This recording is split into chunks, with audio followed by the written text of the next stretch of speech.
So let's send you up now to the Queen City of Cincinnati. Brandon Gaudin and Charles Davis.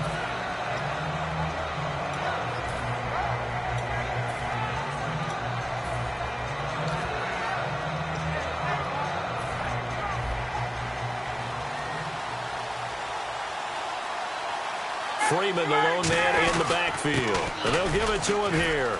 And he'll take this up near the 35, maybe the 34.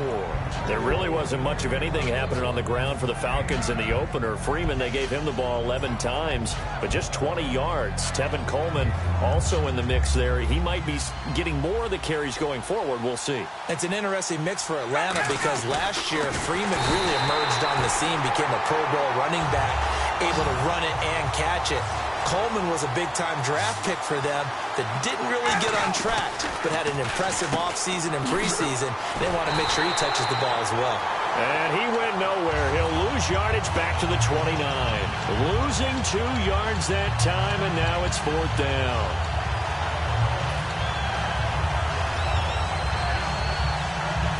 Okay, look at this. The punt team nowhere to be found. They're on the sidelines. Offense going to go for this on the opening drive. Here we go on 4th down with Ryan. It's caught. Jones. From the time I saw Julio Jones run at the Combine, I've really been fascinated by him because he's got the entire mix that you're looking for from a receiver, including toughness. Tweaked an ankle in the preseason and played through it in the season opener and still produced pretty good numbers. Yeah, he did. 4 catches, 66 yards, and he caught one of Matt Ryan's 2 touchdown throws. They'll send a receiver here in motion right. They'll throw on 1st down with Ryan. He's going to air one out, and that's caught inside the 30. That one goes for 34 yards, and it'll give the Falcons a 1st down.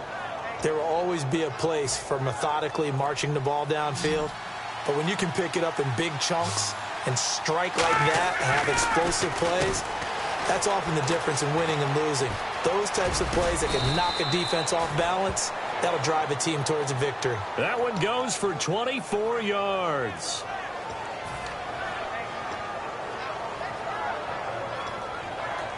And now a 1st down following that long gain. They'll need to get the play off quickly. They'll look to run with Freeman. And this is not going to do it as he's stopped at the 2-yard line. No gain there, and it's going to set up 2nd and goal. And they'll let the fullback try and take him home. And he is going to lose yardage here. It'll be a loss of a yard, and that'll make it 3rd and goal. So often you hear defensive coaches talk about we need all 11 on every play in order to be a good run-stopping unit. And he will fight his way into the end zone for a Falcon touchdown. Devontae Freeman, a 3-yard touchdown run.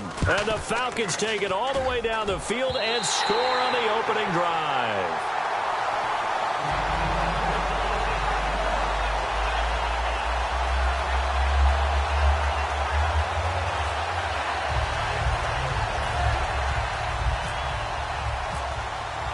Now after the touchdown, it's Bosher to kick it away. Fielded about a yard deep. And he'll get across the 20 before he's brought down at about the 23-yard line.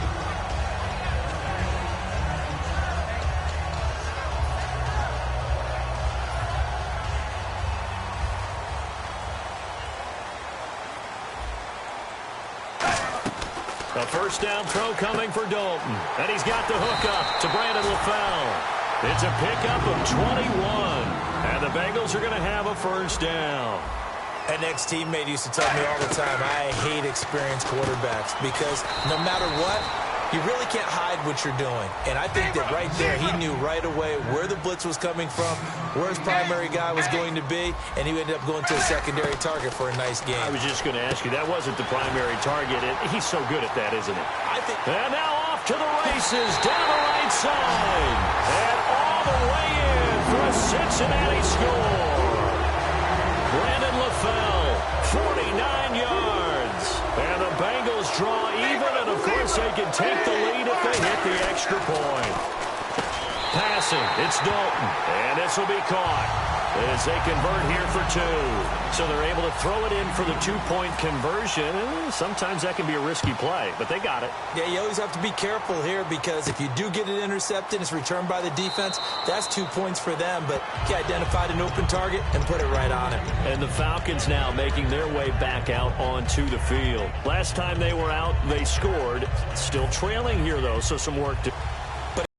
It's okay in terms of mindset. Because they scored the last time, they're not quite as worried about being down on the scoreboard because now their confidence is a little bit higher.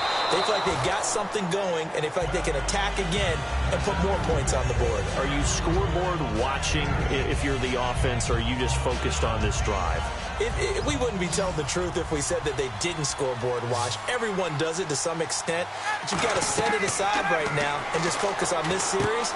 That'll take care of the scoreboard if they punch it into the end zone. And able to get this one across the 45 before he's brought down. A solid gain of 15 yards in the stick. When you run a screen pass really well, you got to like the look of it because so many parts come together to make it work well. The offensive linemen where they're faking people out, the back slipping out there, catching the football, then all of them going together as one unit downfield. A really nice pickup. Coaches always harp on the quarterback reading the defense and getting it to the open man. That's good recognition there. And how about what he did after the catch? Yeah, hit your tight end, let him get some rack. Yeah, when he gets moving, not many guys want to come over and put a hit on him, do they? They go play action here on first down. Sanu with a grab over the middle. They get 31 yards that time. And the Falcons are going to have a 1st and goal. Alongside Charles Davis, Brandon Gaudin, it's the Falcons.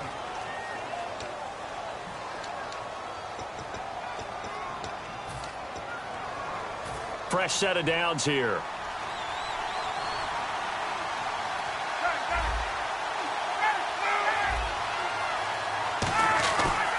They'll run here with Freeman. And nowhere to run on the interior of that defensive line. He'll get back only to the line of scrimmage. Defensively, pretty good start there with their backs against the wall. That's a win for the stop troops right there. And if I'm them, I get a little bolder now. They won the first battle. Keep coming out. And he fires one that's intercepted. Picked off by George Iloka. And a big turnover there as his guys will get the football back. Cincinnati now ready to take the field. And they were able to punch it in the end zone last time. They'll be looking to do that again here for the defense. Obviously, they'll be looking to stop them from punching it back in the end zone. It always is punch, counter punch, isn't it? And which team has the advantage? Well, let's just go back. Last time on offense, they rolled downfield, got into a good rhythm. You can see a little more bounce in and out of the huddle. You can see that.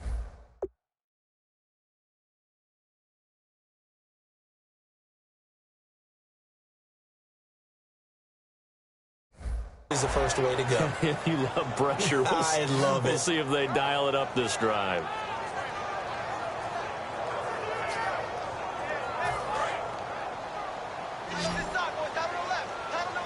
They come up in an empty set. 4 wide receivers, 1 tight end. Dalton hovering near the goal line. And Green with a catch left side. And he's brought down. That one goes for 13 yards, and it moves the sticks. There's nothing like getting out of the gate and finding your favorite target. Andy Dalton just did that with A.J. Green. And some people call that a nice fantasy football connection as well. Yeah, they powered up the points that way, and they want to see that continue. And the tip there altered the ball flight, and it falls incomplete. It'll be 2nd down. Switching gears here for a second, partner. A lot of nail-biters on Sunday around the league. In fact, a lot of the road teams were able to come out victorious. So much for protecting home field advantage, which every team preaches about. Win all your home games. That gives you a great chance to get to the playoffs. Think about it this way. Oakland over New Orleans, one of the better games of Sunday. How about Cincinnati going to the Jets and winning? That's a big win for the Bengals. The Giants at Dallas, Detroit at Indianapolis. A lot of people picking Indy to win the AFC South. And one of the trendier picks to make the playoffs, Jacksonville, they gave it a valiant effort, but Green Bay came in and beat them. And just think how close we were to getting some others. Carolina at Denver, Miami at Seattle, and San Diego, maybe the biggest surprise of the day, how well they played against Kansas City. Now a play fake here on first down. Surveying the field. That is caught right at the 10-yard line. on the pickup there. And the Bengals are going to have a first and goal. We saw him hit a big play there on a deep post. And most of the time, the post isn't available because usually you have defenders in the middle of the field.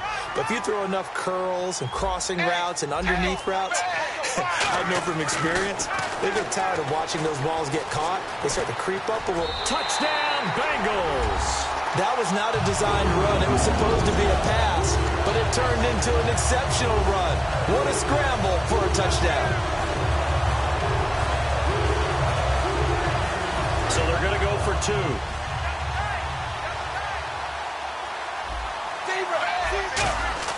Here's Dalton to throw for it. And this one incomplete. So they went for the two. They don't get it.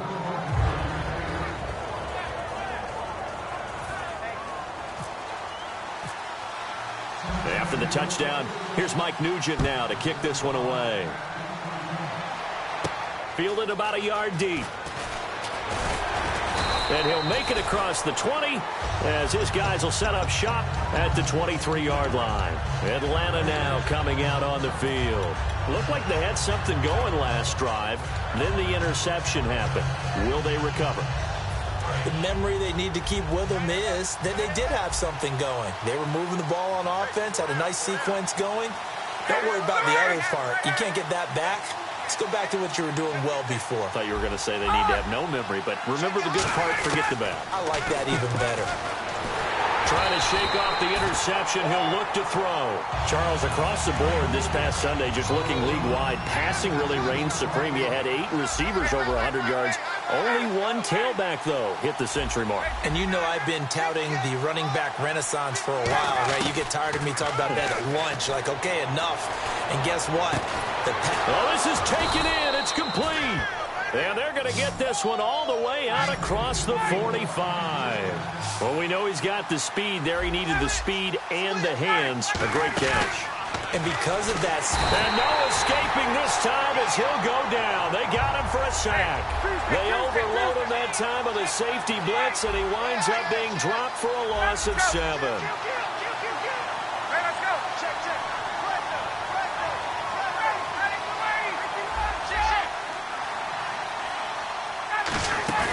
Off the play fake to Freeman. It's Ryan. He's going to rifle one deep left side. The Pro Bowl wideout Julio Jones is intended receiver. And they're going to be staring at a 3rd and long here. On every offensive coordinator, every play caller sheet, they have about 5 or 6 plays per game that they call shot plays or big plays. And you don't get many opportunities to dial them up. And they just did. And they drop it with a great chance to make a big play. That's going to hurt. They give him 27 yards on the 3rd down conversion. 2 minutes to play here in the first half. We'll come back to Cincinnati after this.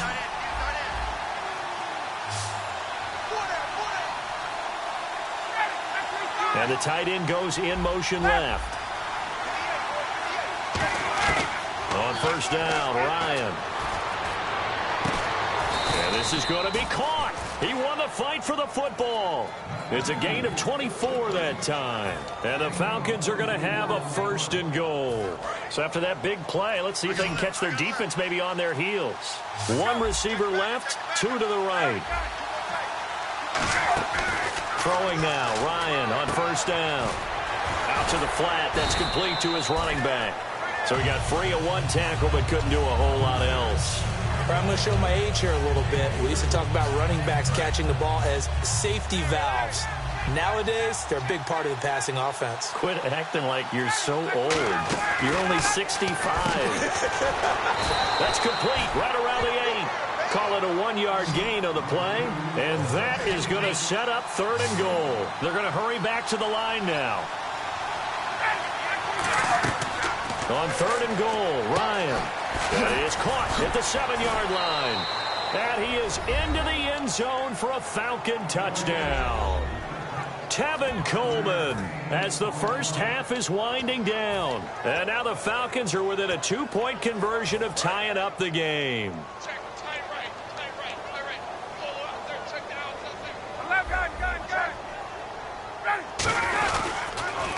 Now Ryan going to give it to Freeman. And he's not going to get there. So they come up empty on the two-point conversion, and they are unable to tie up this football game. Now after the touchdown, it's Bosher to kick it away. Fairly short kick, taking it to 14 here. And they're going to start this drive in pretty good shape as they get it up past the 30. So now the Bengal offensive unit back out onto the field. And with time quickly fading here in the second quarter, not sure how aggressively, offensively they want to play this. I think we'll find out just how much they trust their guys in this situation if they decide to take a shot. Tyler Boyd, the former Pitt Panther, was the target. And that'll make it 2nd and 10. We know it's not an easy job to go out and catch passes when people are trying to tackle you and knock the ball away. But the bottom line is, that's a pass he's got to have and a pass he should have caught. And the hit jarred it loose. It's incomplete. Even in today's NFL, when we think of the tight end position now as really a glorified wide receiver, we're still asking a lot of those guys. They have to block as well, and every now and then, they don't come down with the football. Andy Dalton, he's got time. Buying time to his left. He can run for it, and he will. And